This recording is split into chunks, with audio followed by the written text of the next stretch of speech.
Hi, welcome to rentalleaseagreement.com. In this video, we are going to explain how to fill out a standard lease agreement in Alabama. Let's start at the top. This legal document represents a lease agreement for a term of standard lease agreement is usually 12 months. Beginning on the day 1st of June, year 2012, ending on the 31st day of May 2013. Landlord and tenant. This lease agreement is between Jim Scott is the landlord with a mailing address of 200 Main Street, City of Montgomery, State of Alabama, with a zip code of 40932. The tenant is going to be, just so happen to be, Scott Jim. 3.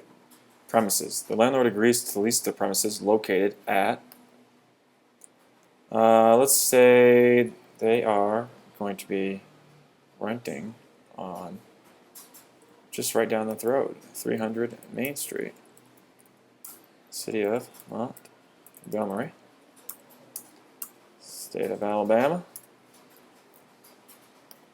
40932. The tenant only for the purposes of residential use. The landlord agrees to include furnishings and appliances as described. So let's say the landlord includes a coffee maker, washer dryer, and a sofa. And here you're going to put in the restrictions. The landlord's going to put in restrictions. So let's say the rooftop is not quite finished yet. It's kind of dangerous, so you're restricted to go on the rooftop. Use. The tenant shall obey and require anyone else of the premises to obey all laws and restrictions that apply to the premises, as well as any federal or state law, and act in a manner that does not unreasonably disturb any neighbors or constitute a breach of peace. Landlord will give tenant notice of any restrictions that apply to the premises. So here you're going to check whether or not the tenant may or may not make alterations to the improvements inside the apartment. The tenant may or may not have pets. Let's say the tenant is able to have pets. As we go down, the premises are to be used only as a private residence for the tenant, listed in Section 2 of this agreement, and the following minor children. If there is any minor children, you're going to type it in right here.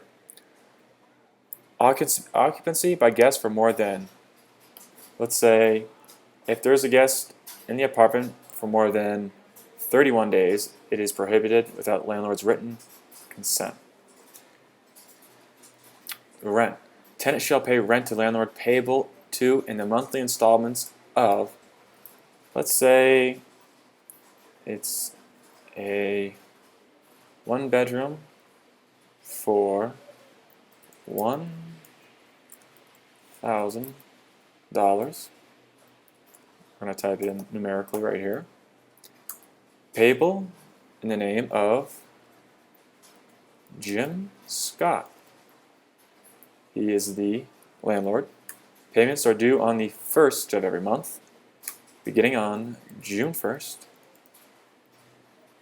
All rent payments shall be sent to 200 Main Street, Montgomery, and the state, and then the zip code you're going to type in there.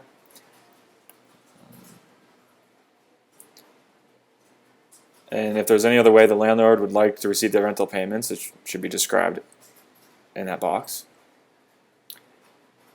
Prorated first month's rent. Let's say you were to move in before June 1st, but the contract of the lease was to go from June 1st to May 31st. But say you moved in a bit early. Say you moved in May 20th. You just moved to Montgomery and you're staying in a hotel the 20th. and the prorated amount is whatever those 11 days days worth of money was. You're going to write in there. Deposits and charges. Security deposit. Let's say typical security deposit is going to be 1 month's rent. So type in $1,000. Last month's of rent.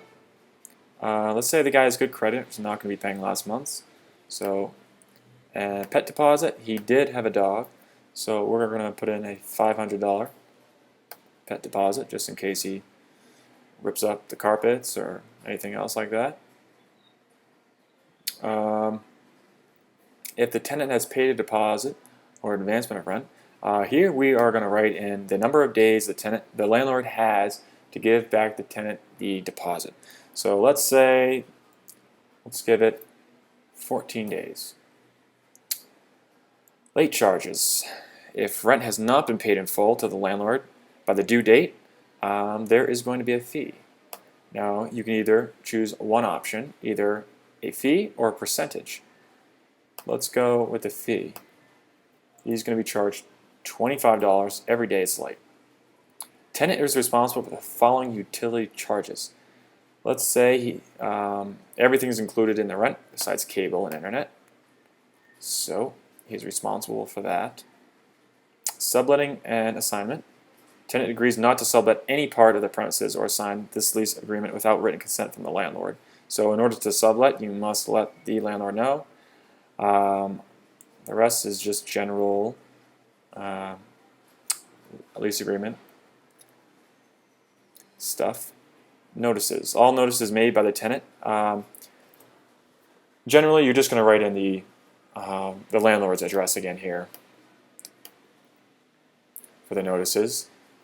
Disclosures. State of Alabama. Here you're going to want to check all these. Means you agree. Let's see here. And at the bottom here, this is the fun part, where the landlord prints his name, signs and dates. You as well as the tenant, sign, date. And if there was a real estate agent or broker or salesperson involved in the transaction, they are also going to write print, sign, and date as well. That is it for the rental lease agreement. It's pretty easy, pretty standard. Hope this helped, and good luck.